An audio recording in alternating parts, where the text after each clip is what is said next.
Oi, oi, eu sou Nayane, psicóloga clínica, especialista em análise comportamental clínica e diretora do Instituto Uninar Goiânia. Estou aqui com a Yara, psicóloga também, formada pela UFG, analista do comportamento, voltada para casos de neurodiversidades, autismo e outras neurodiversidades. E a Yara também é especializada em habilidades sociais, atua como psicóloga nos atendimentos em grupos de habilidades sociais e também nos atendimentos individuais e está à frente hoje como coordenadora do grupo de habilidades sociais do Instituto Uninar Goiânia. Hoje nós vamos falar, Yara, sobre um tema muito presente no nosso dia a dia clínico, um assunto que perpassa aí, eu acho que praticamente todos os nossos casos, que é habilidades sociais. Então, a gente pode começar do começo, Yara. Vamos começar fala pra gente o que é, então, isso que a gente ouve muito falar por aí, o que é habilidades sociais. Eu diria, Nay, que habilidades sociais são um conjunto de comportamentos, atitudes que a gente utiliza para conviver bem com as outras pessoas. Então, isso envolve cumprimentar, se despedir, pedir ajuda, oferecer ajuda, iniciar uma interação social, iniciar uma conversa com uma pessoa, manter essa conversa, resolver conflitos também, São habilidades que elas são aprendidas e desenvolvidas ao longo do processo de desenvolvimento, A gente aprende muito olhando os adultos, quando a gente é criança, participando de brincadeiras, observando os pares também, participando de contextos sociais, Na escola, na família, na igreja, em atividades extracurriculares, na natação, no judô. Isso tudo desenvolve essas habilidades. Contudo, existem algumas crianças com dificuldades na interação social que vão necessitar, então, de um planejamento específico para o ensino dessas habilidades, Como em casos de autismo, de neurodiversidades, o que vai ser, então, necessário uma intervenção planejada, intencionada, para o desenvolvimento dessas habilidades. E aí, nesse caso, a gente tem os grupinhos, de habilidades sociais do Uninar Goiânia, em que o objetivo terapêutico é o desenvolvimento dessas habilidades, e a gente entende que quanto mais essa criança, ela se torna competente socialmente, no sentido de se comunicar, resolver problemas, ter uma autonomia ali nas suas interações, menos ela vai se utilizar de comportamentos, problemas para se expressar, Então, é como se fosse uma balança mesmo, e aí a gente entende a importância das habilidades sociais, como também a promoção de uma saúde emocional, E uma autonomia e uma qualidade de vida dessa criança. Certo. E no contexto clínico, Yara, como que você diferencia, por exemplo, um atendimento em grupo, no grupo de habilidades sociais e o atendimento individual? Essa é uma dúvida de muitas famílias, Eu diria que são diferentes, mas complementares. Então, na sessão individual, ali a criança está sozinha com um terapeuta. Então, o foco ali, é pensar numa intervenção voltadas para as necessidades específicas dessa criança. E aí, isso depende de cada caso, Então, das demandas específicas daquele paciente ali. Pode envolver habilidades ali socioemocionais, habilidades de autoconhecimento ou coisas relacionadas a isso. Agora, no atendimento em grupo, essa criança, ela vai estar acompanhada do terapeuta também no grupo, mas inserido em um ambiente coletivo, em que a gente tem outras crianças também acompanhadas de outras terapeutas para o desenvolvimento de habilidades, relacionadas à interação com o outro. Então, é um pouco diferente, mas complementar também. E como eu disse, são modalidades, assim, diferentes, formas de atendimento diferentes em grupo e individual, mas eles também são complementares. Então, vamos pensar no exemplo de uma criança que ela não consegue esperar. Ali no atendimento individual, a terapeuta pode ensinar essa criança alguns treinos ali, para que ela possa conseguir esperar melhor, né, lidar com a frustração. E ali no contexto de grupo, ela pode colocar isso em prática com os colegas.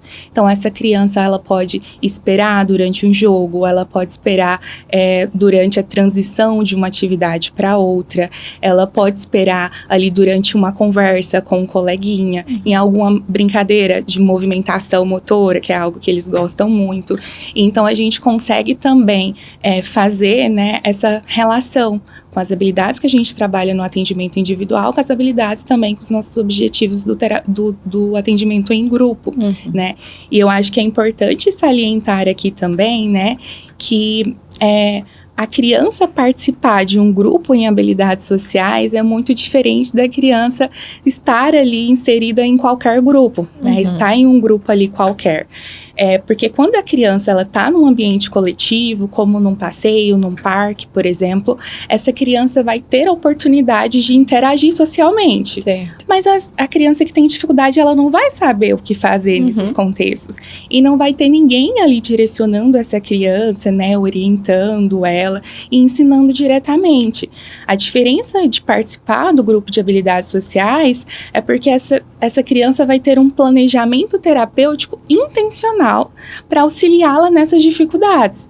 Então, é diferente porque ela vai estar ali no grupo acompanhado o tempo todo por um profissional que vai ter condições ali de auxiliar essa criança nas dificuldades que ela apresentar, né, orientando, ajudando. E isso vai favorecer a autonomia dessa criança, a qualidade de vida dessa criança, né, expandir mesmo as habilidades que vão ser necessárias para a vida dela como um todo. Por que trabalhar, então, habilidades sociais é tão importante, especialmente para as crianças?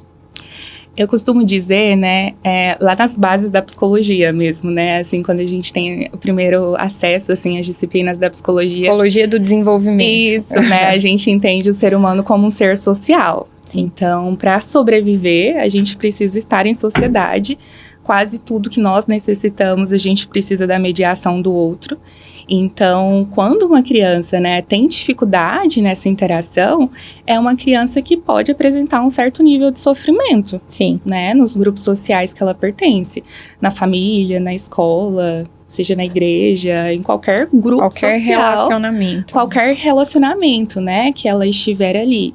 Então, quando uma criança ela aprende a esperar, a ouvir o coleguinha, a iniciar uma interação, a manter essa interação, né? A entender o que ela sente, entender a perspectiva do outro também, a resolver conflitos ali, ela tem muito mais chance, né, de se sentir incluída nesses grupos sociais que ela pertence, né? Ela vai ter mais oportunidade de fazer amigos, de manter amigos, de construir relações que sejam positivas, que sejam saudáveis, né? E isso está intimamente ligado a uma qualidade de vida, a uma autonomia, né?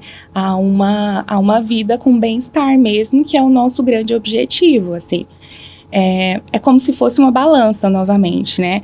Quanto mais a gente consegue ampliar esse repertório de habilidades sociais e tornar que essa criança seja, né, uma pessoa competente socialmente, menos ela vai se engajar em comportamentos ali, problemas, né, para se expressar, né, na interação com o outro.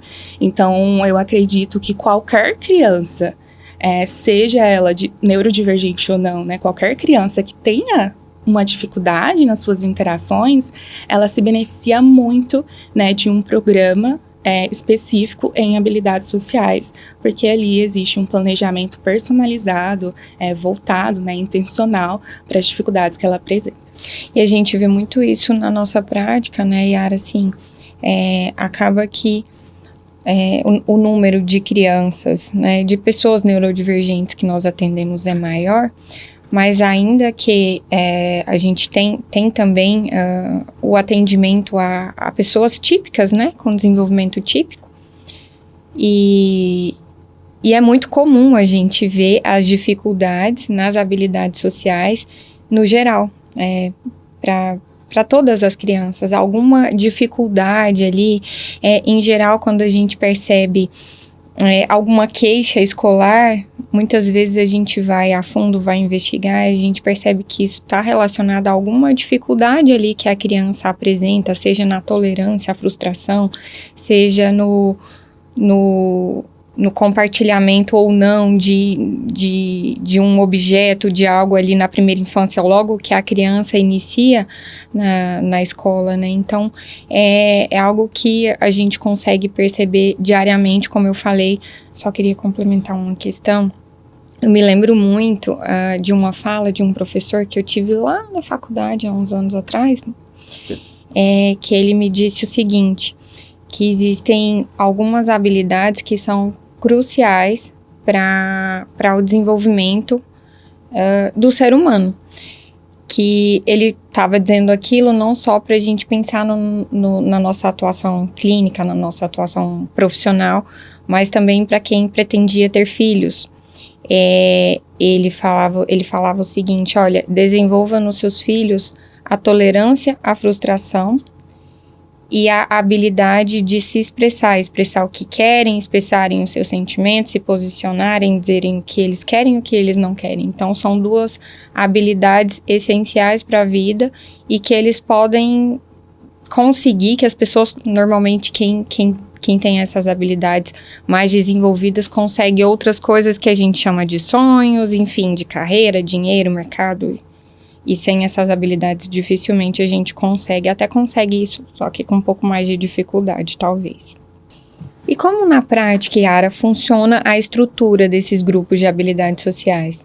Bom, então, hoje no formato que a gente tem, né, dos grupos de habilidades sociais do Instituto Uninar Goiânia, quando a criança chega para a gente com essa demanda, né, de intervenção em habilidades sociais, a gente pensa na idade dela, no repertório que essa criança tem, para encontrar outras crianças com idade com um repertório parecido e formar um grupo em habilidades sociais, né?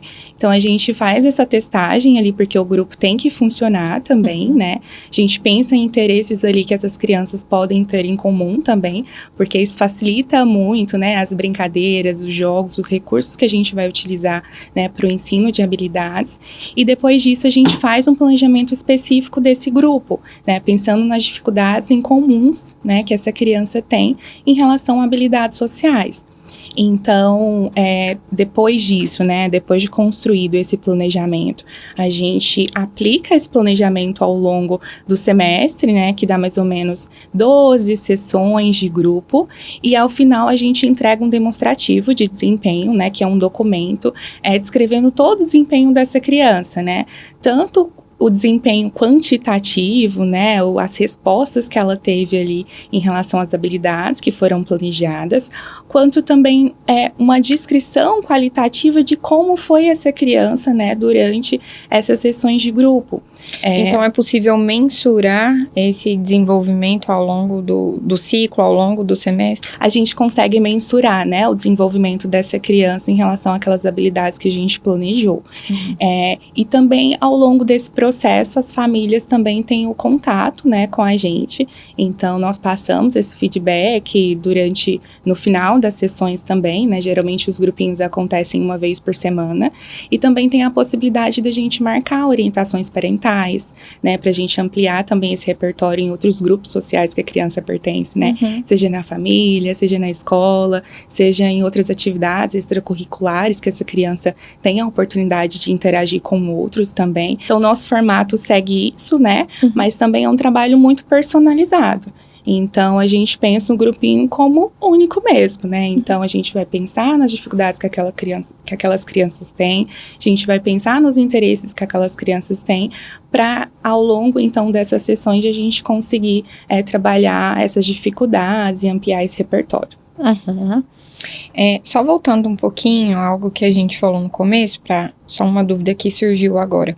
Em geral, essas crianças que estão no grupo, elas participam também de sessões individuais, porque eu me lembro que você falou que essas atividades, que essas intervenções são complementares. Em geral, todas as crianças que estão ali integradas em um grupo, elas participam também de intervenções individuais? Atualmente, sim. Atualmente, a gente tem esse cuidado, né, da criança também estar com a gente no atendimento individual, porque, como eu citei antes, é um trabalho trabalho complementar. Então, vai ter questões que aparecem no grupo que a gente vai ter que trabalhar, né, na sessão individual, que a terapeuta precisa trabalhar essa habilidade com a criança. E tem questões no individual também que aparece que a gente vai precisar intervir no grupo, né? O que eu acho que é mais interessante desse trabalho complementar é que muitas vezes a gente consegue observar uma demanda da criança inserida em grupo que só lá no atendimento com a terapeuta sozinha no consultório, às vezes não é uma demanda, às vezes a gente não enxergou aquilo como uma dificuldade, né? E vice-versa também, né? Então, às vezes no contato ali com a família que a gente tem ao longo do ciclo também, às vezes a gente percebe uma demanda que a gente não sabia, né? Que a gente não teve acesso ainda, que a gente consegue trabalhar no grupo, que a gente consegue trabalhar com a terapeuta do individual também. Então, é um trabalho complementar mesmo. Conta pra gente quais são as atividades que vocês costumam levar para esses grupos. O que normalmente vocês fazem, o que vocês propõem de recurso para essas interações. Então, como eu disse, é um trabalho muito personalizado. Então, vai depender muito da idade dessas crianças, do repertório que essas crianças têm, né? E também dos interesses. Então, a partir disso, a gente consegue pensar, né, essas atividades que podem ser variadas, né? Jogos de carta, jogos de tabuleiro, jogos que envolvem uma movimentação motora ali. Agora a gente também está com o recurso do videogame, né? Videogame faz parte da vida da maioria das crianças e a gente consegue utilizar também como um recurso de ensino de outras habilidades, né? Então, depende muito do caráter daquele grupo, mas aí a gente consegue pensar também o planejamento terapêutico a partir, né, desses recursos lúdicos. Então, um exemplo prático disso é um grupinho, né, que a gente tem, que as crianças gostam muito de animais. Eles adoram falar de anfíbios, de répteis, de aves, né, de bichos, assim. Então, é um grupinho também que a gente trabalha muitas habilidades de conversação. Então, muitas vezes a gente faz uma rodinha ali de conversa para conversar de animais, que é uma coisa que eles gostam, mas a gente ensina várias habilidades que compõem aí o campo da conversação, né? Eu estou aqui conversando com você, em algum momento você me espera falar, em algum momento eu te espero falar, eu olho para você, né? Eu me direciono para você, eu preciso me interessar por aquilo que você está falando, você se interessa pelo que eu estou falando também, existe uma troca aqui, né? E quando a gente está falando de algo que a gente gosta, é muito mais legal, muito mais divertido, tem um engajamento muito maior também. Com esse grupinho que eles gostam muito de animais, a gente consegue utilizar muito esse interesse em diversos jogos, né, em diversos recursos lúdicos. É um grupo também que a gente trabalha negociação com os colegas, então a gente quer que eles tenham mais autonomia, né? Então, diante de um conflito do grupo, eles precisam conversar com o outro, né? E decidir por eles, né? Então, ali eles têm que argumentar, eles têm que realizar concessões, né? Eles têm que negociar entre eles. E aí, às vezes, a gente propõe, vamos fazer um cinema sobre um documentário animal, qual que vai ser esse documentário? Então, eles precisam decidir. E aí, nisso, eles precisam realizar concessões, argumentar com o coleguinha, né? E isso tudo favorece a autonomia dessas crianças também. Então, o que a gente vai utilizar de atividades é muito personalizado, né? A gente pensa especificamente naquele grupo, né? No repertório, na idade, no interesse. E o mais legal é que as crianças aprendem muitas coisas brincando mesmo, né? A partir desses interesses e desses jogos. Sei que de vez em quando essas intervenções, né, essas atividades do grupo, elas acontecem fora da clínica. Fala um pouquinho pra gente sobre isso, Yara. Como que isso acontece, o porquê, qual a importância disso? Então, no formato que a gente tem hoje, né, dos grupos de habilidades sociais, a gente faz também as saídas sociais, né, que é o momento em que as crianças ali, acompanhadas das terapeutas, né, vão para algum ambiente fora do consultório. Então, é um momento que a gente observa, né, essa criança em outro contexto, né, que é fora ali do consultório, no ambiente mesmo em que a vida acontece, né, e a gente consegue também testar a generalização daquilo que a gente ensina dentro do consultório, né, então aquilo que a gente ensina só faz sentido, né, se essa criança consegue colocar em prática fora ali, né, do ambiente clínico mesmo, né, seja na escola, seja num shopping, seja comprando algo no supermercado, né, então, ao longo desse tempinho aí à frente dos grupos de habilidades sociais, nós já fizemos saídas ao cinema, ao shopping, a uma sala de jogos, que foi super divertido também. Nós já fomos ao zoológico, né? Um exemplo disso foi um grupinho, né, de crianças de 5 anos, que nós fizemos uma saída para o cinema, para assistir Divertidamente 2, bem na época que estava muito famoso, né? O filme tinha estreado.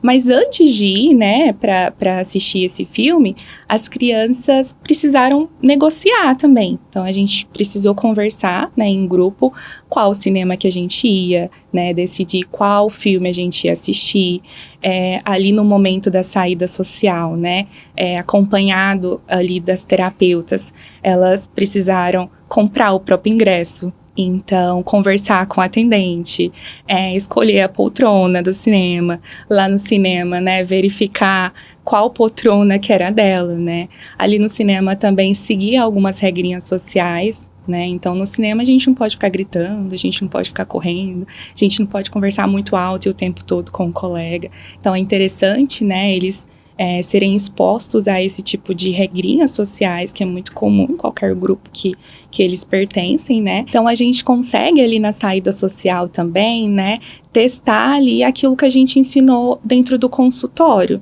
né? Então, era um grupinho que a gente estava trabalhando muita autonomia com eles. Então, né, eles compraram ali, né, a pipoca, o refrigerante, né, o ingresso do cinema. Era um grupinho que a gente conversava muito sobre emoções, então foi muito legal porque a gente também assistiu um filme que falava sobre emoções, e ao longo do ciclo a gente conversou sobre vários sentimentos, e até no filme retrata, né, a personagem principal ali com ansiedade e tudo mais, que era algo que a gente já tinha conversado em grupo, que a gente conseguiu visualizar também no filme. Então a gente consegue também fazer essa correlação, né, entre as habilidades terapêuticas, né, planejadas ali para aquele grupo, e a gente consegue testar também nessas saídas sociais, observar o comportamento dessa criança também. E às vezes é muito diferente, né? Às vezes a gente tem acesso a muitas dificuldades que só no consultório a gente ainda não conseguiu entender, a gente não conseguiu ter acesso ainda. E isso também modela o nosso planejamento terapêutico, né? Deixa o nosso planejamento também o mais coerente mesmo, né? Para as dificuldades e para aquilo que essa criança precisa aprender. A gente sabe, né, Yara, que a participação da família é essencial no acompanhamento terapêutico, seja ele individual ou em grupo. De que forma que os pais podem favorecer ou podem ajudar no desenvolvimento dessas habilidades que a gente tem falado tanto aqui, fora do contexto de grupo, fora dos grupinhos de habilidades sociais? Eu diria, Nay, que os pais têm um papel fundamental, né, no processo de desenvolvimento dessas habilidades sociais também, porque é no dia a dia que a criança tem a oportunidade de interagir, né, então é ali no supermercado, é ali no shopping, é ali no passeio, é em casa com os primos, é em casa no condomínio, né, com outros colegas ali, que são vizinhos também.